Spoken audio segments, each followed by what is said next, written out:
this is Divya Mishra. Welcome to our channel. Yes, you can, Divya Mishra. So in this video, we'll know more about atoms. So we have studied about atoms in our previous classes, but in this video, we'll talk about atomic radius and all. Okay, so let's start.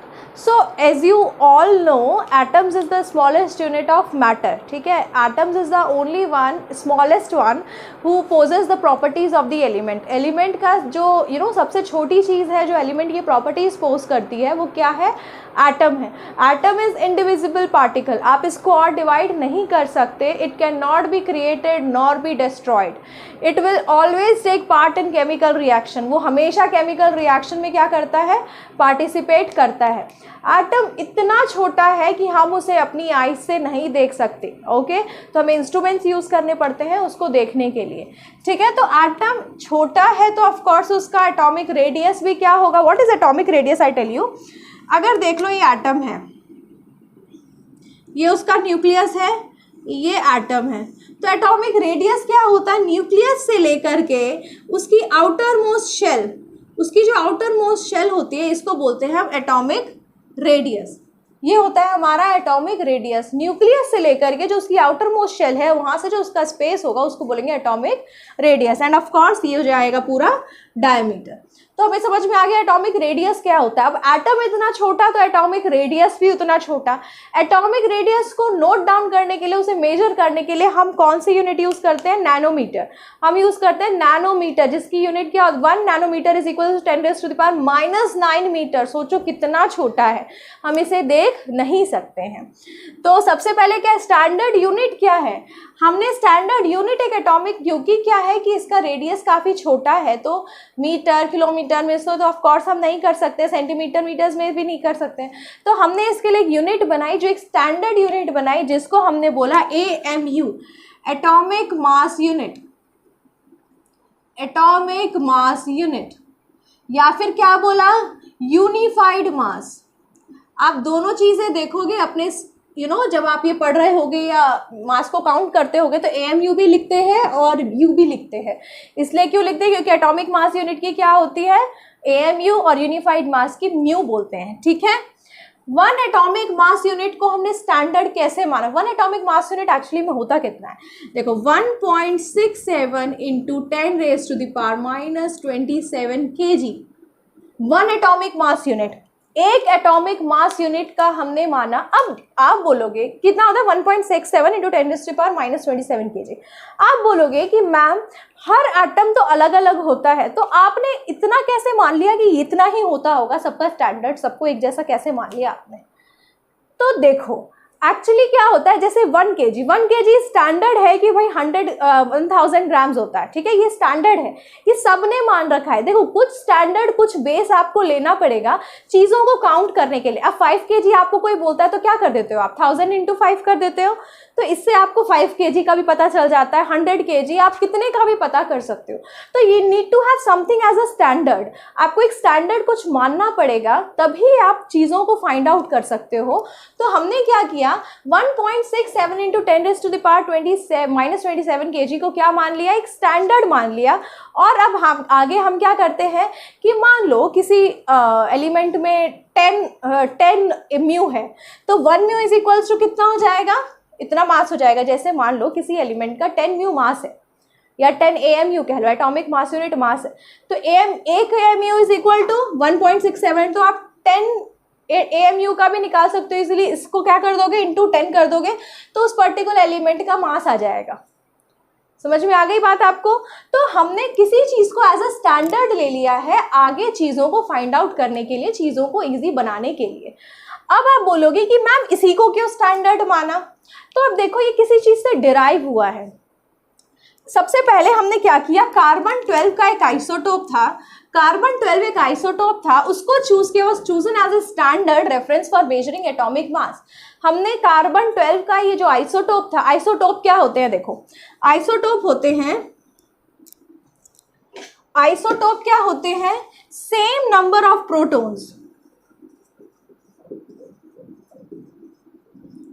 Protons, and different number of neutrons.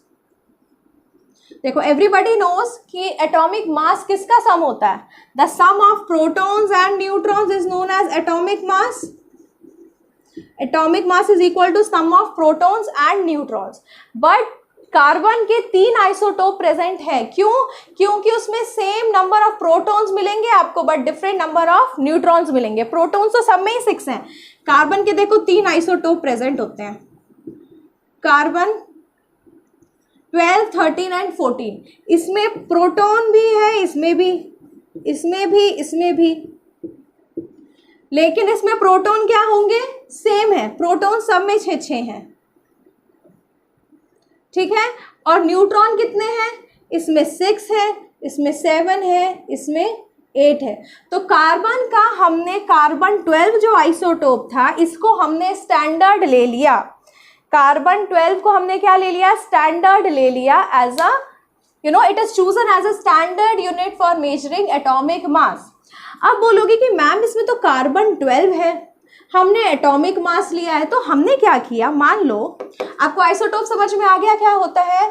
The isotopes are the elements which are having same number of protons but having different number of neutrons. तो as for example हमारे पास carbon है, carbon के 3 isotopes हमारे पास present हैं.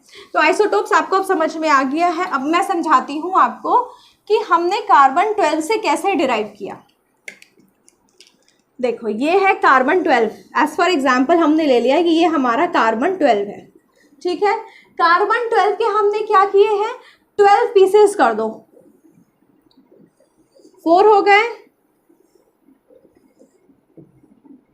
कितने pieces हो गए, 1 2 3 4 5 6 7 8 9 10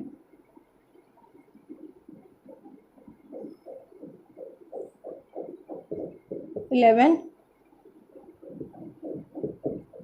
जैसे आपने कार्बन 12 को मान लो 12 पीसेस कर दिए, ठीक है. कार्बन 12 का एक आइसोटोप है जिसके 12 पीसेस करने के बाद सिर्फ आपने एक पीस इसका निकाला, ये वाला मान लो ये पीस आपने निकाला और इसका एटॉमिक मास आपने जब कैलकुलेट किया तो कितना आया, ये आया.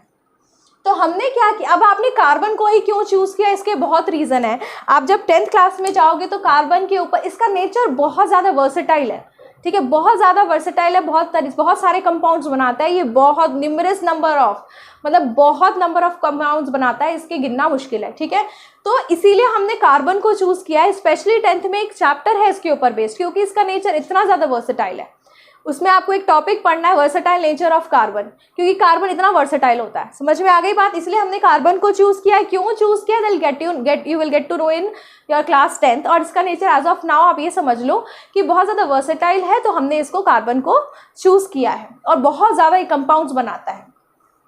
तो इसीलिए हमने कार्बन का क्या किया, कार्बन 12 का एक आइसोटोप चूज किया, उसमें से उसका हमने 1/12 पार्ट लिया.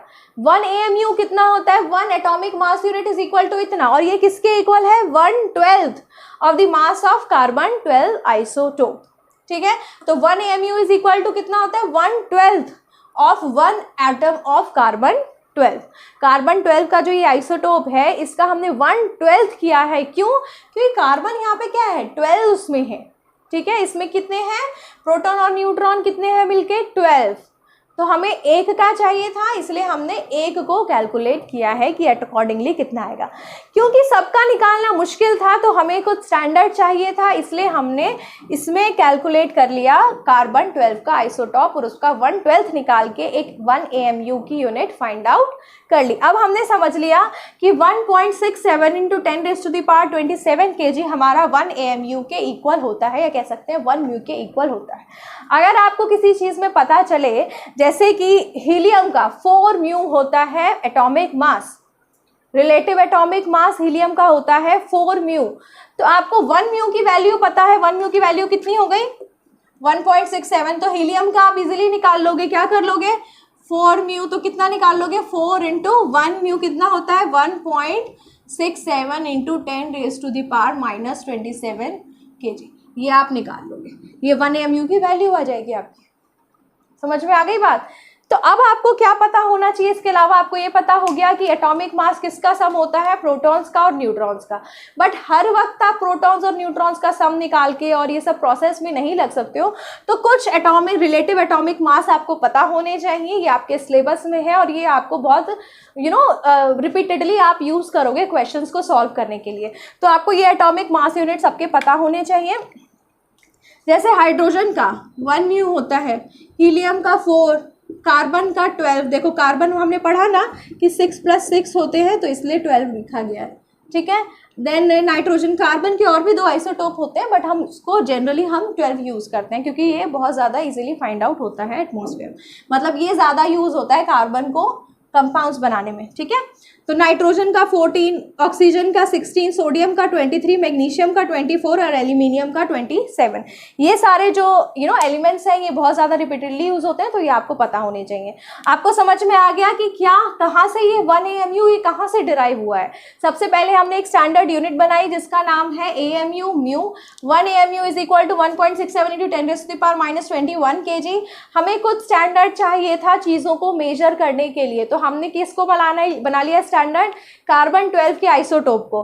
कार्बन 12 के आइसोटोप के पूरा जो उसका मास था उसको 1/12 किया। 1/12 किया क्यों, क्योंकि कार्बन 12 आइसोटोप, उसमें सम ऑफ प्रोटॉन्स और न्यूट्रॉन्स कितने थे, 12 थे, तो उसका 1/12 पार्ट हमने निकाला और उसका मास कैलकुलेट किया, तो कितना आया 1 AMU के बराबर, दैट इज 1.67 × 10⁻27 kg। अब इस नंबर को हमने एज अ स्टैंडर्ड यूज कर लिया, जितने भी एलिमेंट्स थे उन सब का सम ऑफ प्रोटॉन्स प्लस न्यूट्रॉन्स निकाल लिया और उसके साथ इनटू कर दिया इस नंबर को, तो हमें उस पर्टिकुलर एलिमेंट का मास पता चल गया।